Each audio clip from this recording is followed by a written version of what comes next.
हमारे चैनल को सब्सक्राइब करें, लाइक करें, शेयर करें। तो हेलो दोस्तों, स्वागत है एक नई वीडियो में। मैं आपके लिए इस टॉपिक से BA first year political science के जो भी छात्र हैं उनके लिए ये सीरीज़ चल रही है। तो आज का टॉपिक है राज्य प्रकृति का बदलाव स्वरूप। तो इसी पर आपको क्वेश्चन आंसर मिलने वाले हैं, 10 क्वेश्चन आंसर। तो वीडियो को इसको बिल्कुल ही मत कीजिएगा और लास्ट में आपको जो क्वेश्चन बताऊँगा वो आपको 100% पढ़ के ही जाना है। तो वीडियो करते शुरू। तो सबसे पहला क्वेश्चन है, आधुनिक युग में राज्य के स्वरूप में क्या परिवर्तन हुआ? तो आधुनिक राज्य केवल कानून व्यवस्था तक सीमित न रहकर नागरिक कल्याण, सामाजिक न्याय और आर्थिक विकास की जिम्मेदारी भी निभा रहा है। ये लघु उत्तरीय प्रश्न है तो इन पर ध्यान नहीं देना है। आगे आपको दीर्घ उत्तरीय प्रश्न भी प्रोवाइड किए हैं, इन पर ध्यान, ये आपके लिए माइंड सेट के लिए मैं दे रहा हूँ। वह राज्य जो केवल शांति, सुरक्षा, न्याय, रक्षा तक सीमित रहता है न्यूनतम राज्य कहलाता है। यह उदारवाद का आदर्श था। क्वेश्चन नंबर 3 पर है, कल्याणकारी राज्य की परिभाषा दीजिए। तो वह राज्य जो अपने नागरिकों को शिक्षा, स्वास्थ्य और रोजगार, सामाजिक सुरक्षा, समान अवसर उपलब्ध कराता है कल्याणकारी राज्य कहलाता है। क्या कहलाता है? कल्याणकारी राज्य कहलाता है। वैश्वीकरण का राज्य की भूमिका पर क्या प्रभाव पड़ा? तो इसका आंसर लिखना है, वैश्वीकरण ने राज्य की संप्रभुता को चुनौती दी। अब राज्यों की नीतियां अंतर्राष्ट्रीय संस्थाओं और समझौतों से प्रभावित होती हैं। तो क्वेश्चन नंबर 5, उदारवादी राज्य और समाजवादी राज्य में मुख्य अंतर बताना है। तो उदारवादी राज्य व्यक्तिगत स्वतंत्रता और न्याय हस्तक्षेप पर बल देता है, और जबकि समाजवादी समाज समानता और आर्थिक नियंत्रण पर ध्यान देता है।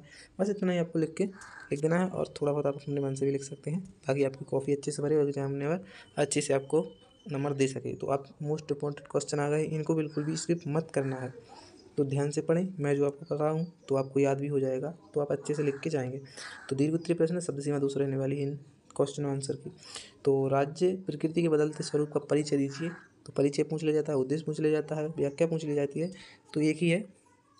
तो लिखना है, प्राचीन और मध्यकालीन युग में राज्य का कार्य केवल सुरक्षा, न्याय तक सीमित था।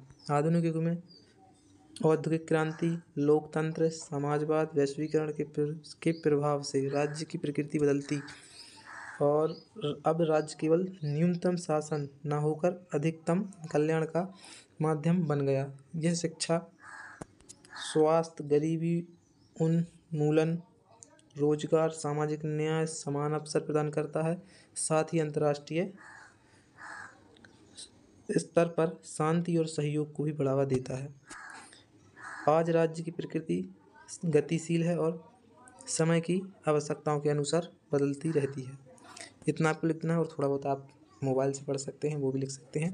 मैं आपको पास होने की ट्रिक बता रहा हूँ, आप ये तो लिख ही सकते हैं। इतने में आपकी 1-2 पेज भरे जाएंगे, और 2 अच्छे से लिखेंगे तो 3 पेज भरा जाएंगे।